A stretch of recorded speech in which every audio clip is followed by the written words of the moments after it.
Back to bulletin. ఒక సినీ జన business men కి బీటేస్తుంది, ఇంకో చిత్ర నిరజన పొలిటీషియన్లను పొగిడేస్తుంది, మరో సెలబ్రిటీ లెజెండ్ కు లైన్ ఇస్తుంది.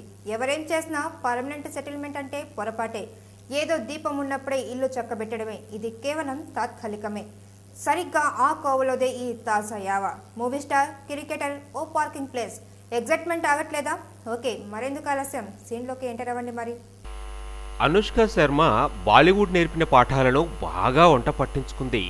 అందుకే క్రికెటర్ విరాట్ కోహ్లీతో రహస్యంగా ఎఫ్ఐఆర్ నడిపిస్తోందంటూ ముంబై మీడియా కోడై కూస్తోంది. వీళ్ళిద్దరి మధ్య రహస్యంగా ఏదో నడుస్తోందని బాలీవుడ్ మీడియా ఎప్పటికప్పుడు మొత్తుకుంటూనే ఉంది.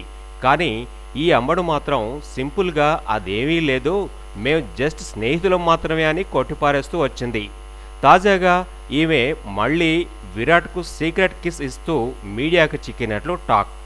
ముంబై మీడియా కథనాల ప్రకారం సౌత్ ఆఫ్రికా పర్యటనకు బయలుదేరడానికి ముందు విరాట్ ముంబైలోని అనుష్క ఇంటికి వెళ్ళాడట. అది కూడా రాత్రి వేళ.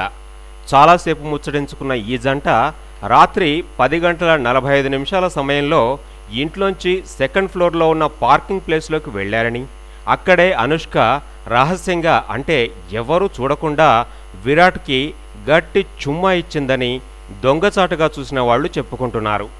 ఆమె కిస్ ఇచ్చాక విరాట్ కూడా స్పందించకుండా ఉంటాడా చెప్పండి? ఆయన బదులిచ్చే ఉంటాడు.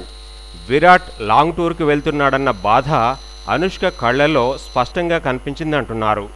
మరోవైపు విరాట్ కూడా కారులో వెళ్లిపోతూ అనుష్క వైపు అదో టైపుగా చూశాడని చెబుతున్నారు. ఆ ఇద్దరి చూపుల్లో విరహం కొట్టొచ్చినట్లు కనిపించిందనేది ప్రత్యక్ష సాక్షుల కథనాల సారాంశం. అనుష్క ఇప్పుడేం చెబుతుందో వేచి చూడాలి. మరి इतने कैमरास नर्वस हो? Of course not. हर छोटी डिटेल दुनिया क्लोजअप में देखेगी. डैंड्रफ भी. I have nothing to hide. Really? देखते हैं. Cameras, तुम पे भी. కళ్ళు మత్తుకు బానిసైన ఓ మహిళ చెడు సహవాసంతో అత్యాచారం, హత్యకు గురవగా ఆమె ఇద్దరు పిల్లలు అనాథులుగా మారారు. Greater Hyderabad Alwal police station పరిధిలో గత నెల 20న మచ్చబొల్లారం రుక్మిణి ఎన్క్లేవ్లో ఓ మహిళ అత్యాచారం, హత్యకు గురవగా 2 రోజులు ఆలస్యంగా వెలుగులోకి వచ్చింది. కేసు నమోదు చేసుకున్న పోలీసులు విచారణ చేపట్టి నిందితుడు మెంతులు నరసింహను అరెస్టు చేసి రిమాండ్కు తరలించారు. అల్వాల్లో నివాసముండే నిందితుడు మెంతులు నరసింహ అంజమ్మ అనే మహిళతో వివాహేతర సంబంధం పెట్టుకున్నాడు. అంజమ్మ తన స్నేహితురాలు మృతురాలు పుష్పను పరిచయం చేసింది. వీరందరూ దినసరి కూలీలు. వీరందరూ కలిసి మచ్చబొల్లారం కల్లు కాంపౌండులో ఫుల్లుగా కల్లు సేవించారు.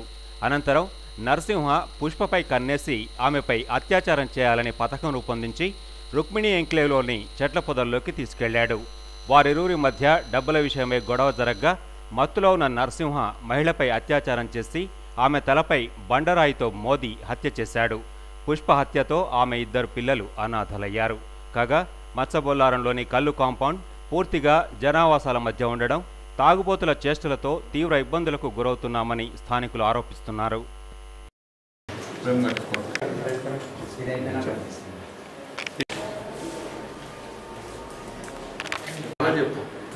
కళ్ళు తాగి అటు పోయింది సార్.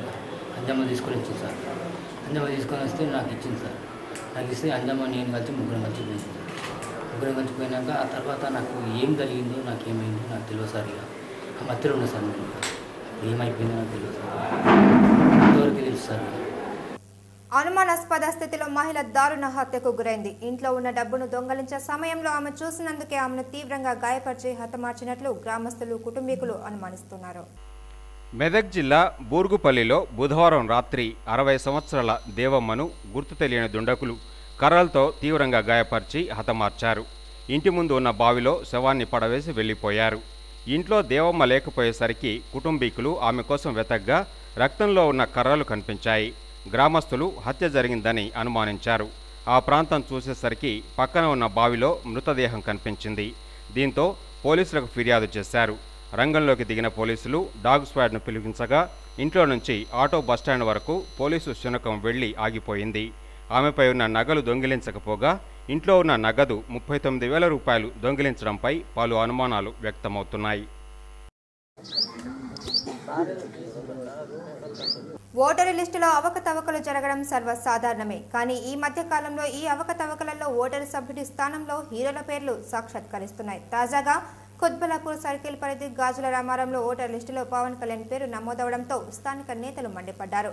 ప్రభుత్వ నిర్లక్ష్యంతో ఇలాంటి సంఘటనలు తరచూ జరుగుతూనే ఉన్నాయని ఆగ్రహం వ్యక్తం చేశారు.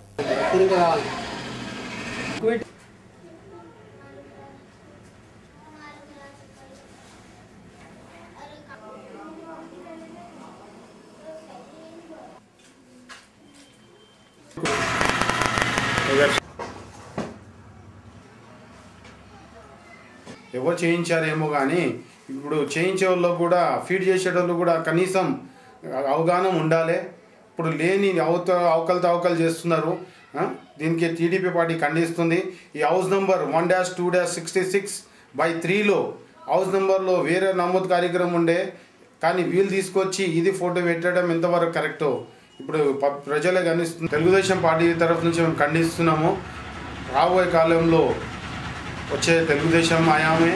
ఇంకోటి మా కాలంలో ఎట్లుండేది, ప్రతి ఒక్కటి ఇంటింటికి తిరిగి సర్వే చేసేటోళ్ళము. ఇప్పుడు వాళ్ళు ఇంట్లో కూర్చొని అన్నీ రాపించుకొని అవకతవకలు చేస్తున్నారు. దీనికి మనం ఎట్లా భావించాలంటే రాబోయే కాలంలో బోకోసోట్లు జరిగే విధంగా కనిపిస్తున్నాయి. దీనికి జాగ్రత్త. నిజాంపేటలోని శ్రీ షిరిడి సాయి దేవాలయం ప్రథమ వార్షికోత్సవాలు ఘనంగా జరిగాయి. అన్ని సాయి మందిరాల్లో ఉండే విగ్రహాలు తెల్ల పాలరాయితో చేస్తారు. కానీ జైపూర్ నుంచి ప్రత్యేకంగా తెప్పించిన బ్లాక్ మార్బుల్తో సాయినాథుని విగ్రహాన్ని మలచడం ఇక్కడ విశేషం. ప్రముఖ పారిశ్రామికవేత్తలు, బిజినెస్ మెన్, రాజకీయ నేతలు, ఎన్ఆర్ఐలు, టీవీ, సినీ ప్రముఖుల సహకారంతో ఈ ఆలయాన్ని నిర్మించారు. కొలను శ్రీనివాసరెడ్డి, సురేందర్ రెడ్డి, కృష్ణారెడ్డి తదితర దాతల సౌజన్యంతో సాయి మందిరాన్ని నిర్మించారు.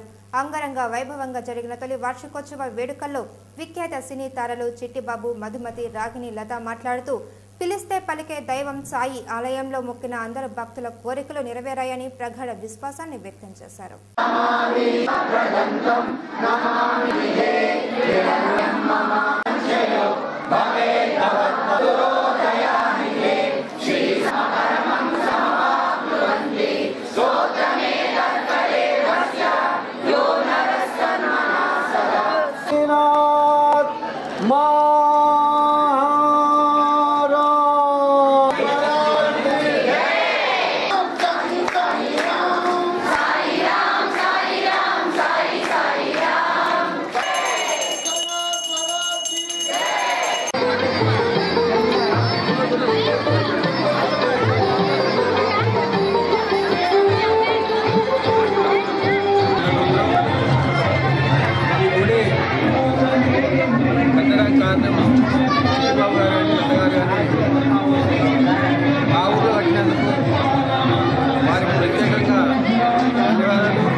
సాయిబాబా ఇంకా అనేక రకాలుగా ముందుకు తీసుకోవాలని సాయిబాబా గుడితో, అదేవిధంగా ఈ సాయిబాబా గుడి ఇక్కడున్న ప్రజలందరూ కూడా అందుబాటులో తెచ్చేందుకు వచ్చి మరి సాయిబాబాని ఎవరైతే ఇక్కడ మొక్కుకొని మొక్కితే తప్పకుండా వారి పనులు అవుతున్నాయని అనేక మంది చెప్పడం జరిగింది.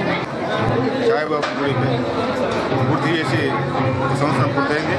దానికి పెద్దలు గౌరవనీయులైన చిట్టిబాబు గారు ఎన్నో సినిమాలు నటించి నిజాంపేటలో ఆ బాబా ఇక్కడ వచ్చి ఆయనకు భగవంతుడు కలిగించింది కాబట్టి ఈ గుడి నిర్వహించిండు.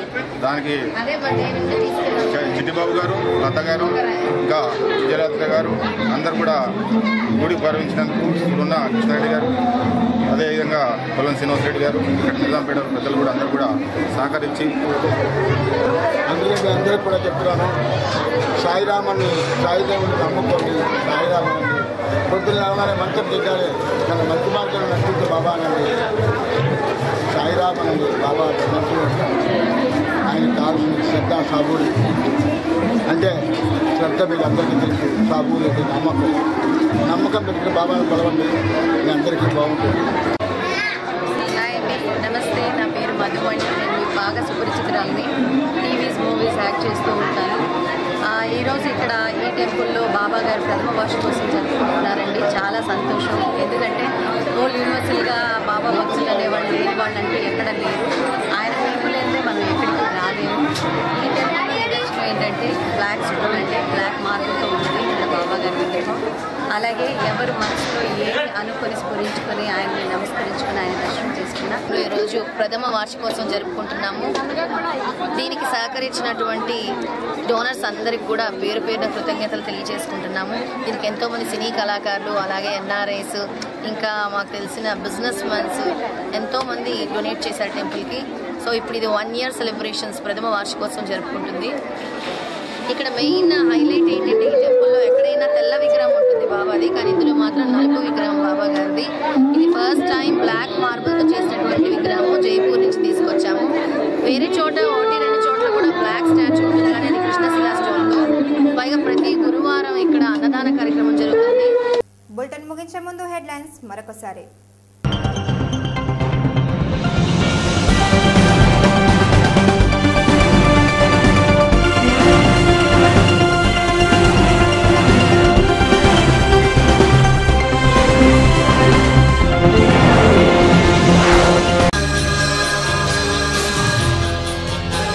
ప్రశాంతంగా కొనసాగిన తెలంగాణ బంద్, కొన్ని చోట్ల ఉద్రిక్తంగా మారిన పరిస్థితులు.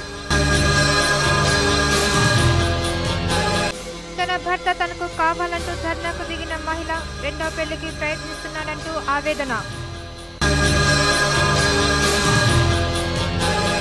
నగరంలో పేటరేగిపోతున్న నేరాలు, అదుపు చేయడంలో విఫలమవుతున్న అధికార యంత్రం. ఇవి వాటి బులెటిన్ విశేషాలు. మరో బులెటిన్లో మళ్ళీ కలుద్దాం. నమస్కారం.